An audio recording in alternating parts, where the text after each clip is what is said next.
Hey guys, how's it going? Today we are going to be swapping out this hose. So you can see I picked up an RDK Flex an H Tor whatever hose.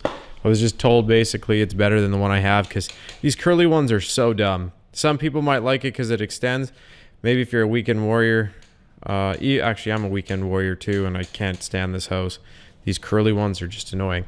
So what I would suggest you do is you're going to need a 9/16. Hey Mika, what are you doing? First off, insert puppy. No. So all you're going to do is take this off. Enjoy Mika while I loosen this off because you don't need to watch me doing that. What are you doing? So yeah, I picked up a new nailer and I just want to be able to walk around the room and not have to worry about bringing my compressor with me everywhere. And these accordion ones, I mean, you can, but yeah. Oh yeah, if you have any air in your compressor whatsoever, it's going to bleed out when you do that. So make sure you've bled out your compressor. If you don't know how to do that, there's a little knob on the bottom of this one. Let's see here. It's on the other side of the tank. Right there. So you just open it with your fingers and you would let it bleed out and you'd be done. It'll start hissing really loud if you have any air in there, and just let it do that before taking that off. Okay, next thing to do, unwrap your new hose. For me, I'm just gonna cut these straps and unravel it. Is that okay with you?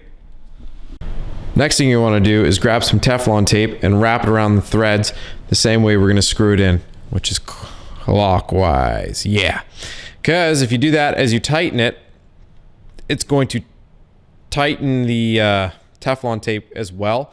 Put it the other way, it could unravel. So just throw a couple bands, maybe 4 bands around it, so that way we don't get anything leaking out.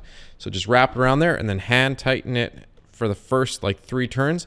Then grab your wrench again, we'll tighten it down. Once you've wrapped it around, you're just gonna grab it like so. Also, thing to note, make sure there's no Teflon tape on the inside of the opening, like that. Just go over it, make sure, even if there's little bits, I had some little bits from the last Teflon tape job. You don't want it there because you don't want that shooting through and then going into your air tool and clogging it up. So afterwards, you're just gonna tighten it in there. Like I said, couple threads, like that. Airline will start to twist if you wrap it too many times. So after you've done that, now hold on to the line and tighten the tip. Next thing, you can either transfer this tip, or I just bought an extra pack because it was like $2.99 for that. I'm just gonna open it up, throw some Teflon on here, and again, tighten it up. Now when you're tightening this, it's pretty easy to know when to stop. Just continuously going with one hand. Don't double hand this. If you do, you're gonna strip it out. Remember that the regulator and stuff like that, you could strip it out and that would really, really suck. So just like I said, one hand, get it nice and tight, and then do the same to this one. After we get done that, we're gonna plug in our compressor, and of course, it's gonna refill with air. And then we're going to listen for any hissing. If there's any hissing, then you're going to turn off your compressor and then you're going to tighten it a little tighter and the leak should go away. And if it doesn't, you got bigger problems. You've got your 9/16 on the back end barb. You have your 3/4 here. Just tighten that one up with your Teflon tape. When doing your Teflon tape, do counterclockwise, so that way, if you're holding it this way, you'll wrap it clockwise, but if you're looking at the tip, it's counterclockwise. At this point, you can tighten the little tiny regulator at the bottom if you haven't done so. And then you're gonna plug in your compressor. It's gonna make all its loud, funky noises.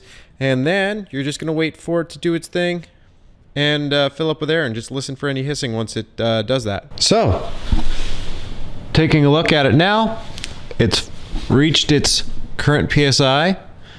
I've got it set at about 60 right now, but as you can see, no hissing, no leaks. It's a good day. From there, plug in your air tool, take a couple whacks at whatever you're doing, and you should be good to go. Thanks again for watching.